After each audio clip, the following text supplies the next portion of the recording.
अरे बिंदु, आज घर में बहुत काम है। आज तुझे स्कूल जाने की जरूरत नहीं है। लेकिन दादी, आज तो स्कूल में मेरा टेस्ट है। अरे एक दिन स्कूल नहीं जाएगी तो ऐसी कौन सी तेरी कलेक्टर की पढ़ाई छूट जाएगी। वैसे भी मैं देख रही हूँ आजकल तो बड़ी ढीठ हो गई है।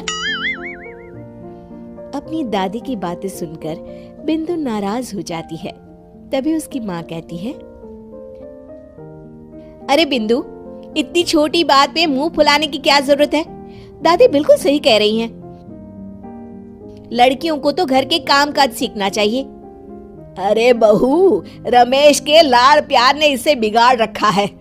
कम से कम तू तो मेरी बात समझती है। अच्छा, मेरी पूजा का समय हो गया है, मैं पूजा करने जा रही हूँ। इतना कहकर रमेश की माँ वहाँ से चली जाती है। इस तरह बिंदु की दादी और माँ दोनों अक्सर उसे घर के कामों में ही उलझा कर रखते थे। कुछ दिनों के बाद राजू और बिंदु के 10वीं के रिजल्ट्स आते हैं। दोनों बच्चे दादी को अपना अपना रिपोर्ट कार्ड दिखाते हैं। शाबाश मेरे लाल, तू तो बड़े अच्छे नंबरों से पास हुआ है। तभी बिंदु कहती है, दादी मैं भी अच्छे नंबरों से पास हुई हूँ। रमेश की माँ बिंदु को अनदेखा करते हुए कहती है, हाँ हाँ ठीक है, अभी यहाँ खड़ी क्या कर रही है, सुन लिया मैंने। जाकर मेरे लिए चाय बना कर लिया। बिंदु उदास होकर चाय बनाने किचन में चली जाती है। तभी राजू कहता है, दादी मैं क्रिकेट के कोचिंग सेंटर में एडमिशन लेना चाहता हूँ। अरे वाह राजू बेटा, ये तो तूने बड़ी अच्छी बात कही। तू कल ही अपना एडमिशन करा ले, जितनी भी फीस होगी मैं दे दूंगी। अरे एक दिन मेरा पोता विराट कोहली बनेगा। इस तरह अक्सर रमेश की माँ अपनी पोती बिंदु के साथ दुर्व्यवहार करती थी। कुछ दिनों के बाद रमेश की माँ और उसकी पत्नी दोनों सास बहू मिलकर राजू का एडमिशन अच्छे स्कूल में करवा देते हैं, लेकिन बिंदु का एडमिशन नहीं करवाते। इस बात से नाराज होकर बिंदु अपनी दादी से कहती है, लेकिन दादी मुझे भी आगे की पढ़ाई करनी है। अरे क्या करेगी आगे की पढ़ाई लिखाई करके हैं? आज से ये पढ़ाई का भूत अपने दिमाग से उतार दे। इतना कहकर रमेश की माँ वहाँ से चली जाती है। उस दिन के बाद से बिंदु की पढ़ाई हमेशा के लिए छूट जाती है और उसकी दादी उससे घर के सारे काम करवाना शुरू कर देती है। इस तरह उसका सारा दिन घर के कामों में ही बीत जाता था।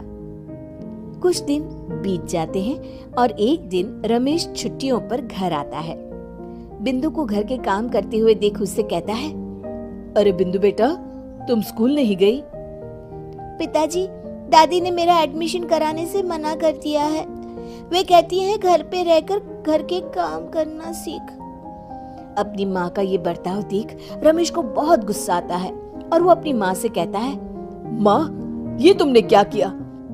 आगे की पढ़ाई के लिए स्कूल में बिंदु का एडमिशन क्यों नहीं करवाया?